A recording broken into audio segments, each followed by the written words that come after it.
नमस्कार आपण मानकु स्वागत करूछि मु रंजन। सो फाइनली आईओसीएल तरफ एग्जीक्यूटिव रिक्वायरमेंट 2026 रो ऑफिशियल नोटिफिकेशन आसी जाइछि जेउथरे मु आपनको जणेबी यार कंप्लीट डिटेल्स जेमिति कि आपनकर टोटल वैकेंसी केते रहिबो, क्वालिफिकेशन कोन रहउछि, ता सहित आपनको सैलरी केते मिलिबो, ता सहित आपनको मु जणेबी सिलेक्शन प्रोसेस बाबदरे अप्लाई केमिति करिवे, अप्लाई रो लास्ट डेट कोन रहउछि। सो चलंतु देरी न करी भिडियोटी स्टार्ट करिया। फाइनली आसी जाइछि IOCL executive requirement 2026 executive requirement 2026 आसी जाइछि आईओसीएल तरफ जोटा आपनकर वैकेंसी यदि हम चेक करबा टोटल वैकेंसी आपनकर रहउछि 470 टी टोटल वैकेंसी रहउछि। ता सहित आपनकर बहुत प्रकार पोस्ट रहउछि जेमिति कि आपनकर ग्रेजुएट इंजीनियर रहउछि, ऑफिसर जोड़ा रहउछि, ता सहित ग्रेड 1 पई असिस्टेंट क्वालिटी कंट्रोलर ऑफिसर रहउछि, ता सहित रहउछि आपनकर डिप्लोमा इंजीनियर रहउछि, बहुत सारा पोस्ट रहउछि। ता सहित यदि हम मेन इंपोर्टेंट चेक करबा लास्ट डेट आपनकर रहउछि 3 सेप्टेम्बर 2026 रहउछि आपनकर लास्ट डेट। क्वालिफिकेशन आपनकर एथि पई रहउछि जदि आपन ग्रेजुएट इंजीनियर बा ऑफिसर जोटा रहउछि अप्लाई करूचंती तला आपनकर बीटेक रहउछि, बीई बा बीटेक देखंतु एथिरे मु मेंशन करउछि चेक करिवे बीई बा बीटेक रहउछि। ता सहित ब्रांच को ब्रांच अप्लाई करि परिबे ना मेकानिकल रहउछि, इलेक्ट्रिकल रहउछि, सिविल रहउछि, चेक करनेबे एथरे रहउछि। आपण कंप्यूटर साइंस मध्ये रहउछि आपण अप्लाई करि परिबे, एक्सपीरियंस आपनकर कोनोसी दरकार पडू नाही, फ्रेशर भी अप्लाई करि परिबे।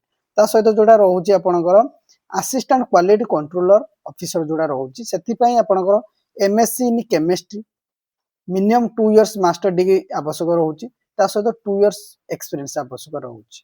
ता सहित जोडा रहउछि आपनकर डिप्लोमा इंजीनियरिंग बा ग्रेड E0 जोडा रहउछि सेति पई आपनकर 3 इयर्स डिप्लोमा इन इंजीनियरिंग रे आपण करिथिबा आवश्यक।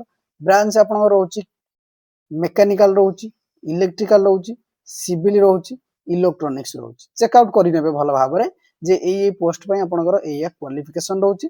ता सहित एथरे आपनकर फ्रेशर जदि आपण रहउछन अप्लाई करि परबे, एक्सपीरियंस रा आवश्यकता नाही। चेक करिबा एज लिमिट कोन रहउछि। एज लिमिट रे आपनकर रहउछि 26 वर्ष रु स्टार्ट हेकि 30 वर्ष पर्यंत रहउछि एज लिमिट।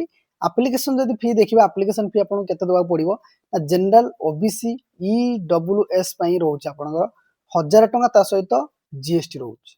एससी एसटी जो माने रहउछन से मानन पई नील रहउछि, कोनोसी पेमेंट करिया पड़िबो नाही। ता सहित जदि हम सैलरी चेक करिबा सैलरी आपनकर रहउछि ग्रेड 1 जोडा रहउछि ग्रेजुएट इंजीनियर बा ऑफिसर रहउछन जो माने 50000 स्टार्ट नै कि 1,60,000 रहउछि। देन जोडा E0 रहउछि असिस्टेंट क्वालिटी कंट्रोलर ऑफिसर जो मान रहउछन्ती समान को पई रहउछि 40000 नै कि 1,40,000 पर्यंत रहउछि। थर्ड जोटा रहउछि डिप्लोमा इंजीनियर जो मान रहउछन्ती समान को पई रहउछि 30000 स्टार्ट हे कि 1,20,000 पर्यंत रहउछि सैलरी।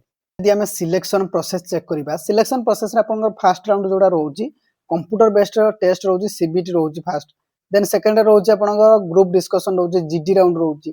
थर्ड जोटा आपन रहउछि ग्रुप टास्क, आपन गोटे टास्क करिया पड़िबो, ग्रुप टास्क रहउछि, जीटी टास्क रहउछि, जीटी रहउछि आपन गोटे राउंड ग्रुप टास्क जोडा रहउछि। फोर्थ रहउछि पर्सनल इंटरव्यू पीए राउंड आपन रहउछि। ता सहित यदि आपन अप्लाई करिया पई चाहुचंदी ऑफिशियल वेबसाइट मध्ये रहउछि www.iocl.com एटा आपन ऑफिशियल वेबसाइट रहउछि, आपन अप्लाई करि परिबे। मु मध्ये डायरेक्ट डिस्क्रिप्शन में लिंक प्रोवाइड करि देबी, आप मध्ये चेकआउट करिके अप्लाई करि परिबे। जदि आपण माने चाहुचंती एई चैनल ले कोनोसी कॉम्पिटिटिव रिलेटेड कोर्स आसु ताले निश्चित भाबरे कमेंट माध्यम रे जणातु, आमे चेष्टा करिवु कोर्स आनिया पई। ता सहित जदि वीडियोटी आपनको भलो लागि ता लाइक करंतु, शेयर करंतु सांग मान सहित प्रतिदिन जॉब अपडेट पई हम चैनल को मध्ये सब्सक्राइब करंतु।